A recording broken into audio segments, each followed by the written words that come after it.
A military cargo plane touches down at Travis Air Force Base, California, 1971. Ground crew in fatigues wheels aluminum coffins across wet tarmac.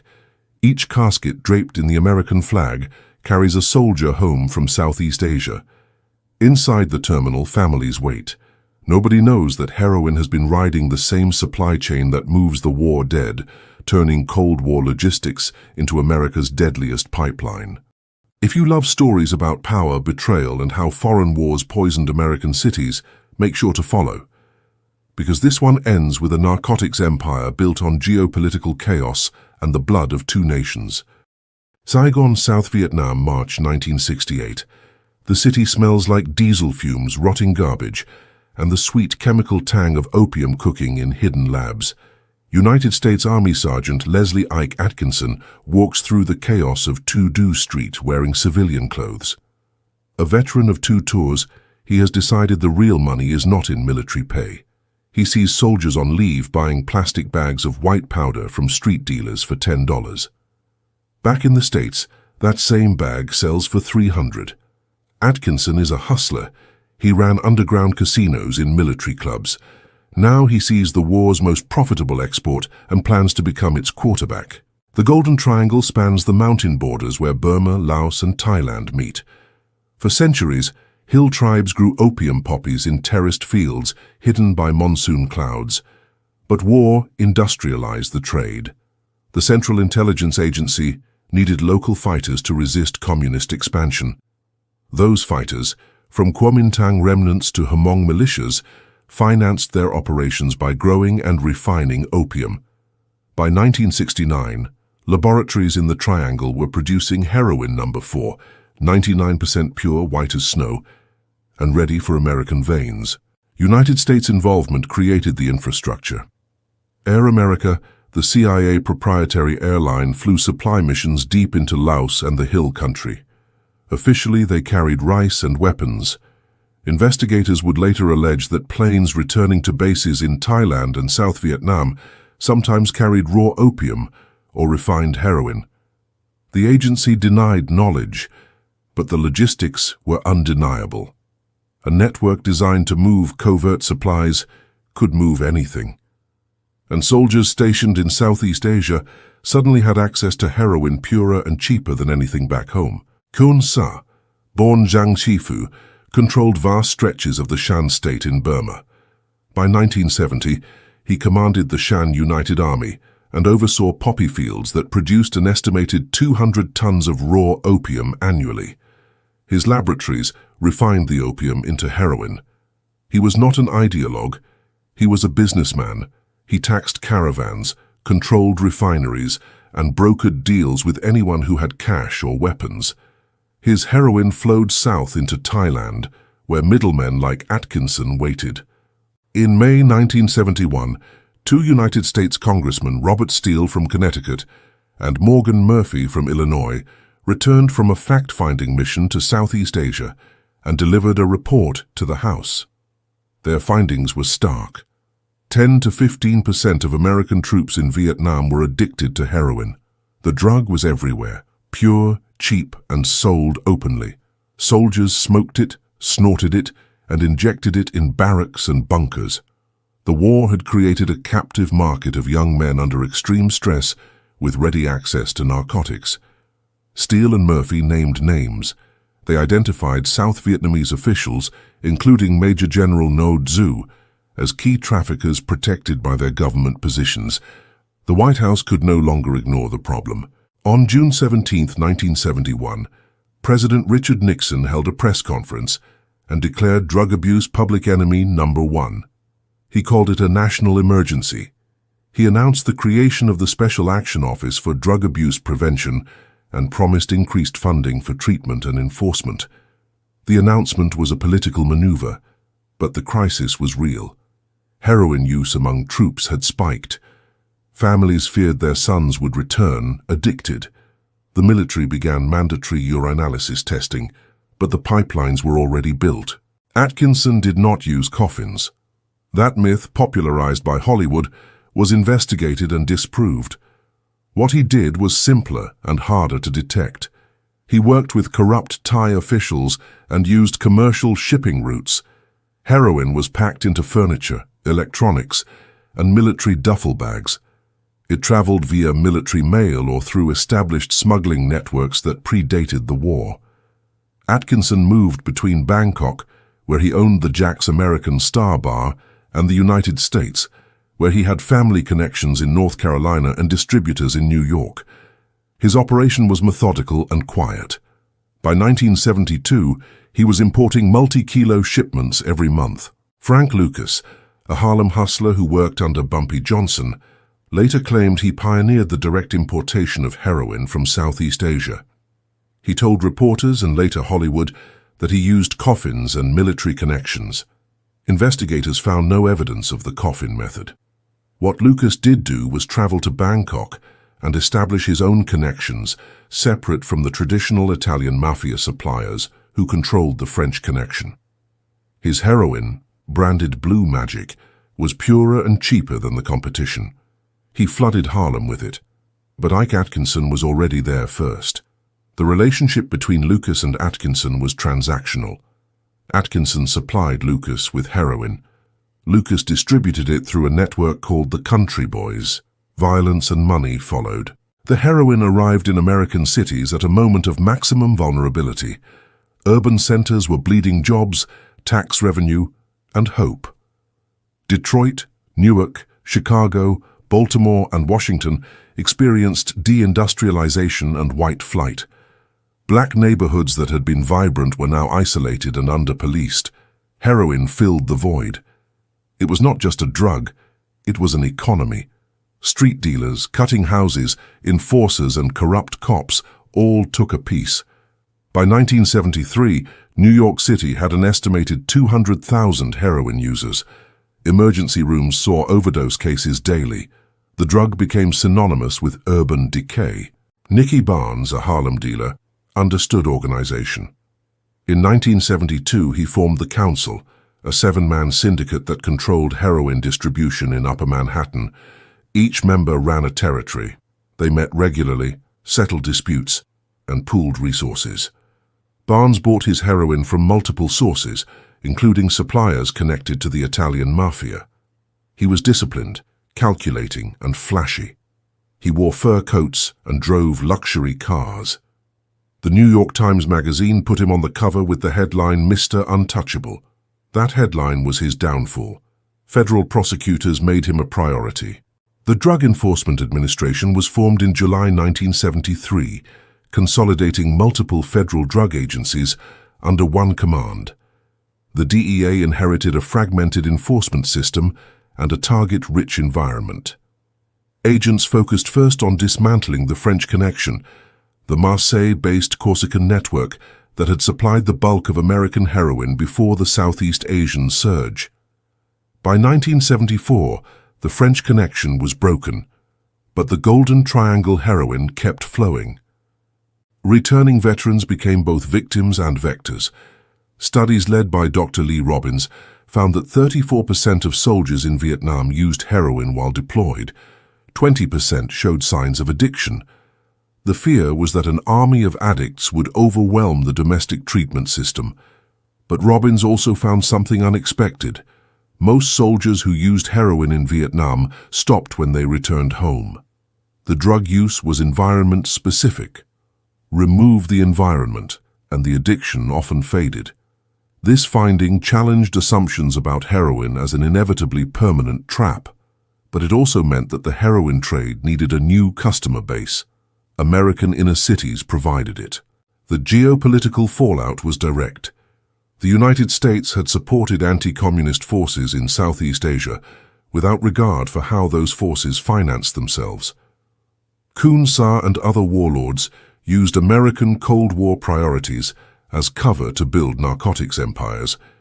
The infrastructure that moved weapons and intelligence also moved drugs. The moral compromise was clear. Stopping communism mattered more than stopping heroin. That calculation had consequences. By the mid-1970s, Southeast Asian heroin had overtaken European sources. The Golden Triangle supplied an estimated 70% of American heroin. In October 1977, the DEA executed coordinated raids across New York, New Jersey, and North Carolina, targeting Ike Atkinson's network. Agents seized 20 kilograms of heroin, ledgers documenting transactions, and cash. Atkinson was arrested in Bangkok in 1975, but fought extradition for years. He was finally brought to the United States and convicted in 1984. He received a 31-year sentence.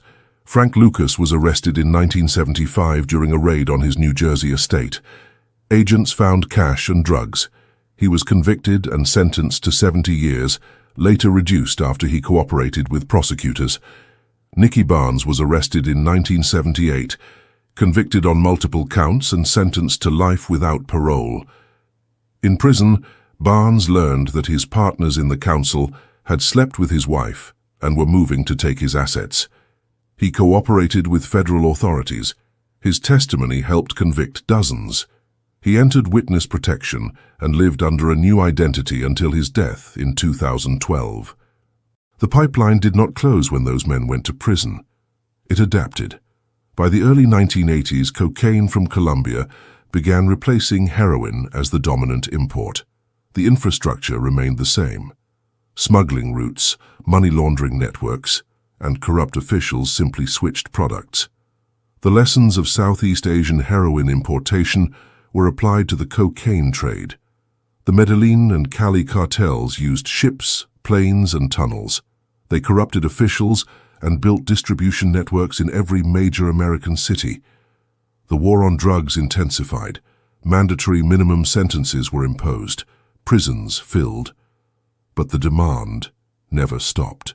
Congressional investigations in the 1980s revisited the question of intelligence agency complicity. Senator John Kerry chaired hearings examining links between the CIA and Contra rebels in Nicaragua, some of whom financed operations through cocaine sales. The pattern repeated. Geopolitical priorities overrode drug enforcement. Allies in proxy wars were given leeway to traffic narcotics as long as they served American strategic interests. The Iran-Contra scandal revealed weapons shipments, covert funding, and drug money intertwined. The same system that enabled the Golden Triangle heroin pipeline in the 1970s enabled the cocaine pipelines of the 1980s. The impact on American cities was generational. Heroin addiction in the 1970s devastated Black and Latino communities already struggling with economic disinvestment and systemic neglect. Families disintegrated. Children grew up in households marked by addiction. Schools, hospitals, and social services were overwhelmed. The criminal justice response was punitive, not therapeutic. Police arrested users and street-level dealers, but rarely touched the importers and kingpins. Mandatory minimum sentences for drug offenses exploded incarceration rates. By the 1990s, the United States had the highest incarceration rate in the world, driven largely by drug convictions. The communities most harmed by drugs were also most harmed by drug enforcement. Public health approaches were sidelined. Nixon's initial strategy included funding for treatment and rehabilitation, but by the Reagan era, enforcement dominated. The rhetoric was zero tolerance. The reality was mass incarceration. Harm reduction strategies like needle exchanges and methadone clinics were controversial and underfunded. The moral framework treated addiction as a crime, not a disease. Decades of research showing the effectiveness of treatment were ignored in favor of punitive policies that failed to reduce drug use, but succeeded in filling prisons. The pharmaceutical industry eventually created a new wave of opioid addiction. Prescription painkillers like OxyContin, introduced in 1995, were marketed as safe and non-addictive. Doctors overprescribed them. Patients became addicted. When prescriptions were cut off, many turned to heroin, which was cheaper and more accessible. The opioid epidemic of the 2010s mirrored the heroin epidemic of the 1970s, but this time it hit white suburban and rural communities. The response was different. Policymakers spoke of compassion, treatment, and the need to address root causes. The contrast with how black urban communities were treated in the 70s was stark and enraging. The narcotics funnel created by Cold War supply chains exposed a fundamental contradiction. American foreign policy prioritized global dominance over domestic welfare. Alliances with drug traffickers were acceptable if they served strategic goals. The cost was borne by American cities and families who faced a heroin epidemic fueled by the same military logistics that were supposed to protect them. The pipeline from the Golden Triangle to Harlem was not an accident. It was a consequence of choices made in Washington, Saigon, and Bangkok. Those choices built empires for men like Khun Sa, Ike Atkinson, and Frank Lucas, and they destroyed lives in Detroit, Chicago, and Newark. By the late 1980s, the Golden Triangle was overtaken by the Golden Crescent, the opium-producing region of Afghanistan, Pakistan, and Iran. The Soviet invasion of Afghanistan in 1979 created another war zone where drug production boomed. Mujahideen fighters financed their resistance with opium. The CIA supported the Mujahideen. The pattern repeated. A decade later, the Taliban controlled Afghanistan and taxed opium farmers. After the United States invasion in 2001, Afghanistan became the world's largest opium producer. The cycle continued. The Justice Department built cases using wiretaps, informants, and financial records. The RICO statute, originally designed to dismantle organized crime families, was applied to drug trafficking organizations. Prosecutors targeted entire networks, not just individuals. Convictions carried decades in prison. But for every kingpin arrested, another rose. The economics were too powerful. A kilogram of heroin that cost a few $1,000s to produce in the Golden Triangle sold for hundreds of thousands on American streets. That profit margin guaranteed replacements. Treatment programs struggled with limited resources and conflicting philosophies. Methadone clinics provided opioid substitution therapy, allowing addicts to stabilize without using heroin. But they were stigmatized as enabling addiction rather than curing it. Therapeutic communities offered long-term residential treatment based on behavior modification. They worked for motivated participants, but had high dropout rates. The lack of a coordinated national strategy meant that access to treatment depended on geography and income. Poor urban addicts had few options. The cultural impact was profound. Heroin became a symbol of urban despair. Movies like The French Connection and books like Man-Child in the Promised Land depicted the drug's grip on black neighborhoods. Music, particularly jazz and later hip-hop, referenced heroin's toll. Artists like Curtis Mayfield wrote songs like Pusherman and Freddie's Dead that chronicled the devastation. The narrative became embedded in American consciousness. Heroin was the inner-city drug. It was associated with crime, poverty, and racial otherness. That framing shaped policy and public perception for decades. Families of addicts organized. They demanded treatment options, better policing, and accountability from officials who tolerated corruption. Grassroots organizations in cities like Washington and Baltimore created support networks, ran needle exchanges, and lobbied for harm reduction policies. They were often ahead of government policy. Their advocacy laid groundwork for later reforms, but progress was slow and uneven. International cooperation on drug enforcement remained inconsistent. Thailand cooperated with American DEA agents, allowing joint operations and extraditions. But Burma, controlled by military juntas with ties to the drug trade, resisted. Laos was inaccessible. The lack of unified enforcement meant traffickers played countries against each other. Corruption within foreign governments made meaningful interdiction nearly impossible. Bribes and political connections protected major traffickers. Khun Sa, indicted in the United States in 1990, lived openly in Burma until his negotiated surrender in 1996. He was never extradited. He died in Yangon in 2007. Documentaries, investigative journalism, and congressional reports over decades pieced together the full scope of the narcotics funnel. Alfred McCoy's 1972 book, The Politics of Heroin in Southeast Asia, presented extensive evidence of CIA complicity. The agency disputed his findings, but never fully rebutted them. Congressional hearings by Senator Frank Church's committee in the 1970s and Senator John Kerry's committee in the 1980s examined intelligence agencies and drug trafficking. Classified documents slowly declassified over the years confirmed that officials knew about drug flows and made strategic decisions not to disrupt them. The moral reckoning remains incomplete. No high-ranking official faced accountability for enabling the heroin trade. The traffickers went to prison. The users filled treatment centers and morgues. The communities devastated by heroin were further harmed by mass incarceration.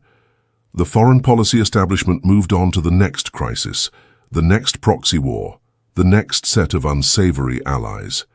The pattern that began in the Golden Triangle repeated in Central America, Afghanistan, and Mexico. Each time American strategic interests took precedence, each time drugs flowed back to American streets. The legacy lives in the opioid crisis, in the prison population, in the generational trauma of neighborhoods that never recovered. It lives in the mistrust between communities and law enforcement. It lives in the realization that a government willing to sacrifice its own citizens for geopolitical advantage will do so again. The narcotics funnel was not a failure of policy, it was policy. The question is whether anything has changed. A cemetery outside Baltimore, winter 1977. Rows of white headstones mark the graves of soldiers killed in Southeast Asia. Some died in combat. Some came home and died from the heroin that traveled the same route as their remains. Their families stand in the cold, holding flags asking why a war fought for freedom left poison in its wake. Nobody has an answer. The only certainty is that the system built to funnel narcotics into American cities was deliberate, protected, and profitable for everyone except the dead.